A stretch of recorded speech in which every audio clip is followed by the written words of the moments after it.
April's Garage is the greatest automotive channel in all of YouTube land, and as you may know, I'm a huge fan, probably the #1 fan of Buicks, but they haven't sold a car since 2020. They're all about crossovers. This is their new flagship 2025 Buick Enclave Avenir, top of the line. What do you think? Are you sad that they don't build cars anymore? I'm sad because I feel like they're not sexy like they were for a minute back in the late 80s. Do you want the company to survive? Because if they build the Grand National again, they'll be bankrupt within a year. Nobody would buy it. Are you They serious? brought back the Buick Regal over 10 years ago as a turbo with a stick. Right? Nobody bought it. It was cheap too. So yeah, now they make 4 crossovers, and it's really hard to keep track of them because it's like an Enclave. Right. Envision, Invista, and Encore. I think I got it right. There's a lot to keep track of. That's impossible. But 20 years ago, they had Regal, Park Avenue, LeSabre, and Century. Right. So it was the same thing. They were just building 4 cars, a little bit bigger, but mostly the same looking things. They're doing it again now in 2025, but they've all gotten a refresh. And the Enclave, well, this is the most expensive Buick built right now. What's wild is when you think of a flagship car, their most expensive, top of the trim, this is only $65,000. Only. That's still a lot. Where other car companies, their flagship ride, it's like you're talking $100,000. Right. So that's impressive. That's what I like about Buick right now. Yeah, they did a huge redesign, but I don't know, is it going to be enough to kind of edge out the competition? Yeah, the crossover competition is huge. Well, this thing's huge too. Should we start the tour? Let's do it. And a big thanks to Hatchet Buick GMC for loaning this top-of-the-line Avenir Enclave. They've been making these for a long time now, over 10 years. When they first came out, it was a big hit. Right, yeah, like in 2008. But this is the refreshed design. You got the new kind of badge shield right up front, which I feel like it needed a redesign. There's no Buick logo like that on the Grand National at all. They just did their own Whirlybird turbo logos. They didn't want it to be a Buick, really.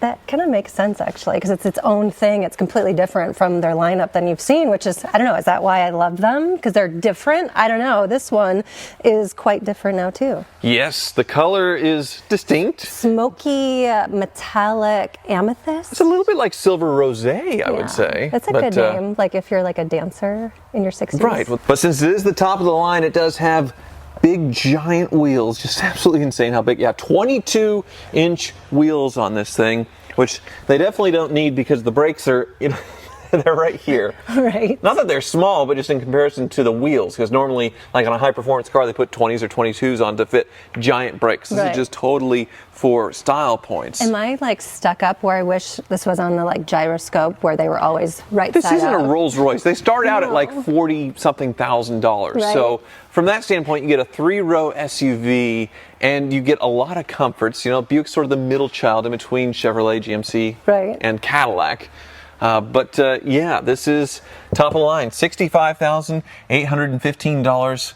Has Super Cruise, $3,730. That's a big deal. That has to be the best kind of self-driving type of technology out right now. I'd say the Super Cruise. It is very nice. There are some drawbacks, which we know with our Lyriq. We'll talk about that in the drive. And then $2,000 the option for all-wheel drive. And then $650 for a trailer kit.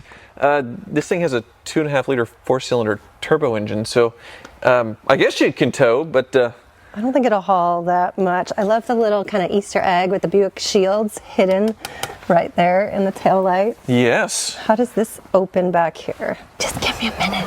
There we go. And the nice fancy light bar, which is pretty much required now.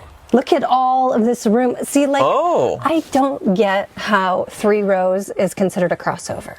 Like in my head, this is an SUV, not a crossover. It doesn't matter how big it is. It doesn't matter at all. But it does. Like, this is bigger than some SUVs. An SUV is a truck-based, off-road-based car. So it's an off-roader first and then a vehicle second. So these are based on cars. They're unibodies. They don't have a truck frame. They don't have part-time 4-wheel drive. Yeah, it's big, but it's still a crossover. And yeah, everything's folded down. Look at that. Look at this, is so cool. Yeah? I kind of wish it were a cooler, though. Is that because they didn't do a spare? Oh, yep. What is it with automakers getting rid of spare tires? So this one doesn't have a spare tire. So then what do you do when you need to change a tire? You call roadside assistance and wait. That's how I have you in my life. I suppose. But this is all electric, right? All these fold up? Oh, there you go. Fold up. Up they go.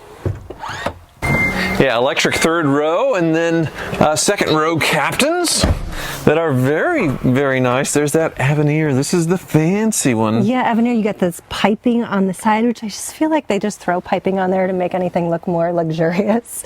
But it does the job. They have some cool stitching in the leather, perforated seats. They got some different materials, sort of this like warm metallic strip right here, some faux wood grain. There's a lot of detail. Bose, they've got 16 speakers. This is the high-end trim model. Well, I'm just noticing the floor and how flat it is, which was a big issue with modern vehicles, all the stuff underneath and all the humps and things. But yeah, this is very, very roomy back here. You don't need to buy a big Suburban for your family. Obviously, a big Suburban has gotten a lot more expensive, or a Yukon or whatever. Right. This will definitely do the job. Look, they got Avenir in the side and headlights up here too. Oh, so the headlights are fancy too. Details. I like that there's this little like bump out that kind of refracts the light for your headlight. Oh. Well, I mean, technically down here, these are the headlights. These are just extra. So it's ribbed for other people's It's ribbed. pleasure, well, or it does what? actually have an innie too, because there's no like power bulge. It almost it like drops in. These lines come in. Yes. There's not too much power in there. No. Yeah, I like the grille too. Lots of bling. Yep, the chrome. That's where you got the Avenir. That top trim gives you the chrome look. Fancy. Well, under the hood, 2.5 liter, 4-cylinder turbo. Everybody's doing a 2 to 2.5 liter. Yeah, turbo and turbo. So there's one thing they have in common, both turbocharged engines. This one, 2.5, 4-cylinder, a little over 320 horsepower on this one. So more than the Grand National. More. Zip it. More. Zip it. And it's the normal plastic covering everything. Battery mounted there. You can see the cooling system reservoir.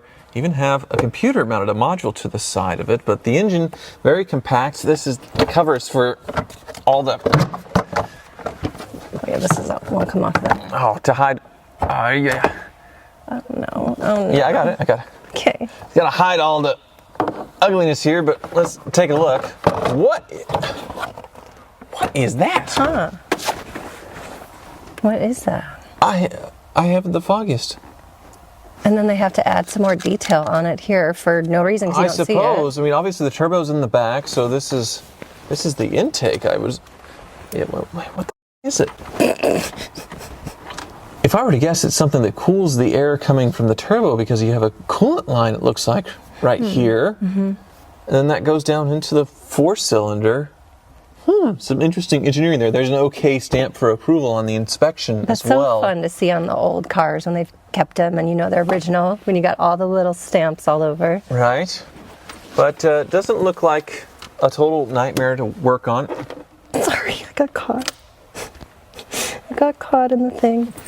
But it doesn't look like a total nightmare to work on. Everything pretty reachable, accessible. That was a big thing that people were complaining about, is the serviceability of these modern cars, and automakers just completely forgetting about that. Right. And their reputation suffering because of it. So we'll see as time goes on how these do, but looks pretty reasonable to keep going. Interesting that they put all this foam around the high pressure fuel pump. Yeah. And that's to keep this from ticking and making a loud noise. Really? Basically, it's just to insulate it to where people don't think their engine's ticking or knocking. So like if like in-laws or something is annoying over Christmas, you just go... Well, you could do that. Yeah. Get kicked out. Okay, we got to put this back together so we can drive it, but we have to put it back like the way we found it. Yeah. What are these? 1, 2, 6... I don't know what that part number. Part numbers, yeah. Okay. Wait, I didn't watch you do it because I like half pay attention all the time. I don't really remember how it went in. Seriously? Either. It's like already kind of... I'll figure it out. Oh, there's the fancy screen. Oh yeah, I think it's about 30 inches. It's great because there's no segments in it. It's just one screen that goes all the way across. Right. Okay. New for 2025, so that's fancier than our Lyric as far as the one entire giant screen, huh? Then I saw the Super Cruise, which this one has, the same steering wheel. I do like the steering wheel a lot, the look of it in this one. And heated steering wheel. That is next level. You always need that. that's your That's my Achilles Super heel. Cruise.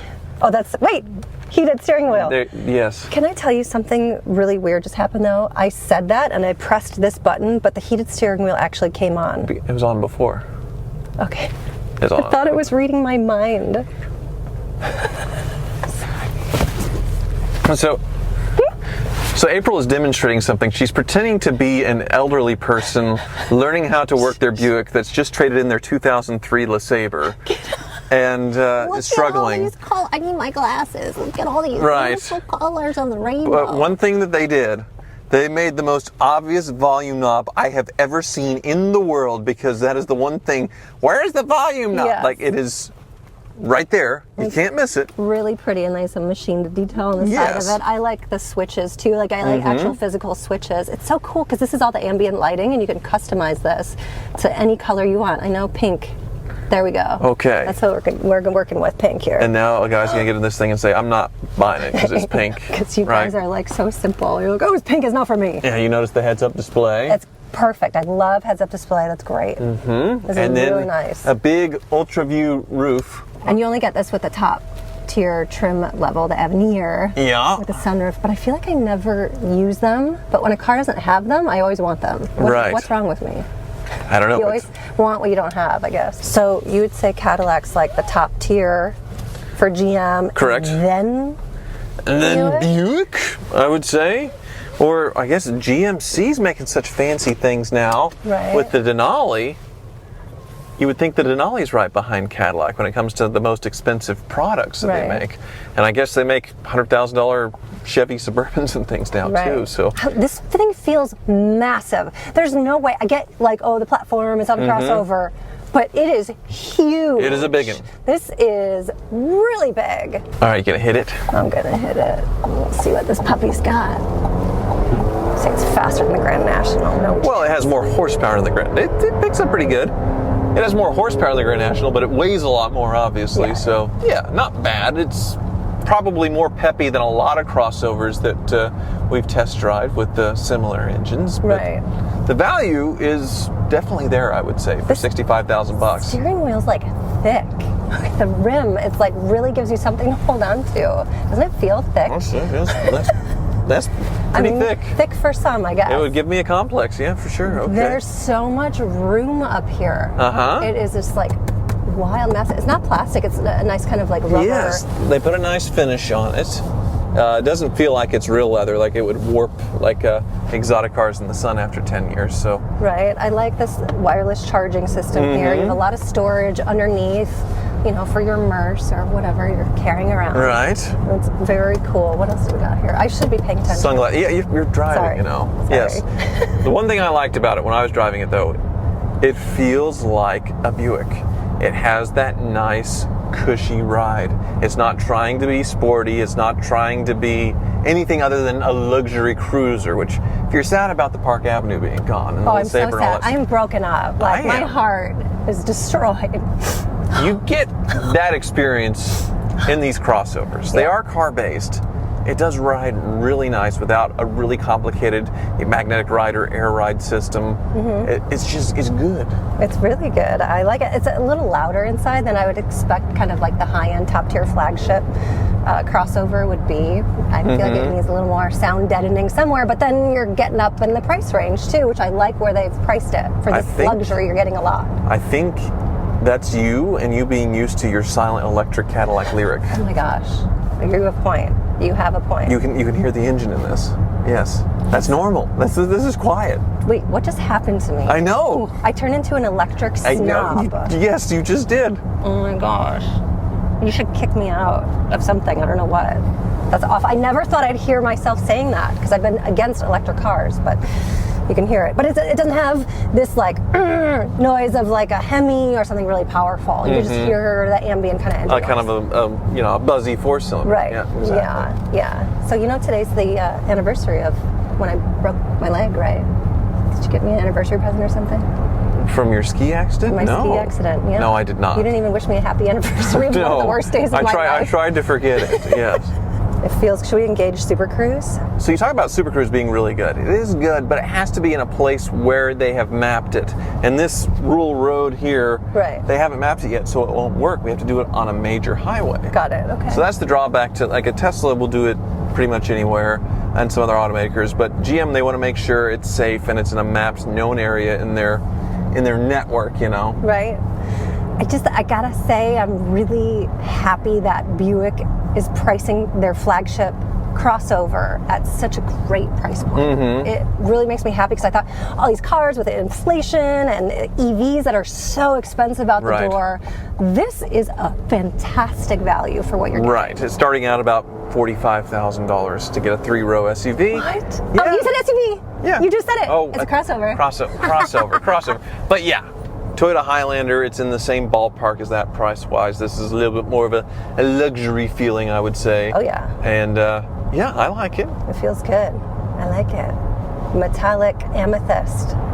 Smoky metallic amethyst. It doesn't really carry the torch of the Buick Grand National, though, but there is a lot to like. You can't compare them, except for that they have a turbo, and that's about it. Full send. There we go. That feels good. Yeah. Oh yeah, baby. Thanks for watching.